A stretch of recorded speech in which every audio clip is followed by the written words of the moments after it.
3 tips to help you survive the investor due diligence process.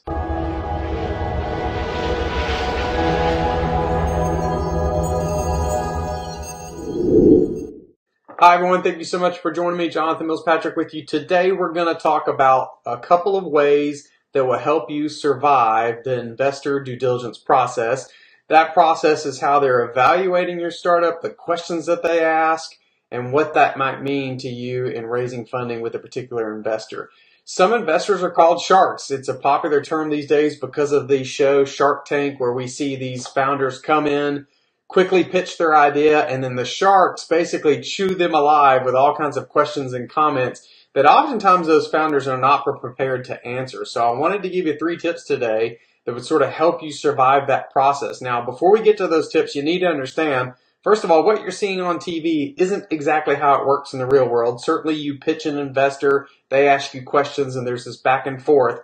But usually the deal doesn't happen on the spot like it does in TV. And even for that Shark Tank show, the deals that you're seeing being made, there are additional due diligence processes that happen on the back end as you're going through that process. So you might see a deal being made with Mark Cuban or some of these others, but know that there is more that goes on the back end, particularly in the due diligence process, to verify that the things the founder was telling that investor are really true. So here's your 3 tips to survive the investor due diligence process. The very first one is, you've seen this happen on Shark Tank, make sure you know your numbers.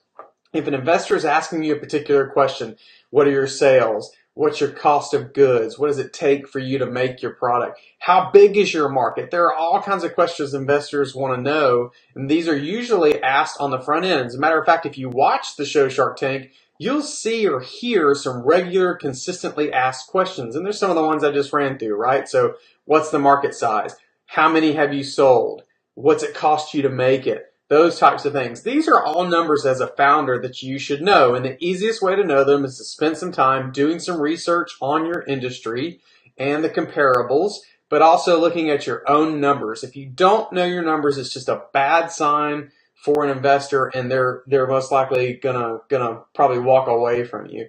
Now, a second tip for you to survive the investor due diligence process is to know your blind spots. Just like any other professional, founders have strengths and they have weaknesses. Know what those strengths and weaknesses are, and know your blind spots. Know some of the places that you may not know all the information. So if an investor is asking you a question, sometimes I've seen people pitching investors, they sort of wing it and guess, and you can bet that investor is going to sniff that out, particularly if they have a domain expertise in the area that your startup or business is going to be in.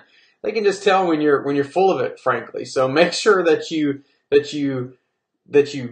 know your blind spots, you know where you could get caught, and be willing just to say, I don't really know an answer to that, but I can get you an answer along the way. Much better than sort of making it up as you go. With investors, the idea of faking it till you make it's not always a safe one. It could end up costing you more than anything. Your third tip for surviving the investor due diligence process is to drop your ego at the door. A lot of founders I have seen go in, they're pitching the investors, and they're trying to be so confident that they come off egotistical or that they know everything, and that's really dangerous. What you need to understand about most investors is that they've had some level of success in the past, and so they're pretty confident people too, and sometimes they'll intentionally ask a founder questions to try and trip them up and sort of show that they know what they're talking about more than the founder. So you need to leave your ego at the door. Investors like founders who are coachable and who know that they don't know everything and don't come off overly confident. It's good to be confident. It's dangerous to be overly confident and sort of act like you don't really need the investors. That's why you're there in the first place. You need them. So don't be so confident that you know everything and that you know more than they do. That can cause a personality clash and really lose you a deal in the first place. Here's a bonus tip for you. Another thing to do to survive the investor due diligence process is to practice ahead of time. One great thing that you can do is go out and see if other investors will let you pitch them just as practice. Right? Just if you know an investor, they're in your network, say, hey, can I come give you my presentation? Could you fire some questions at me that would be sort of hot potato questions that I may not be prepared to answer, and let's see how I do with those.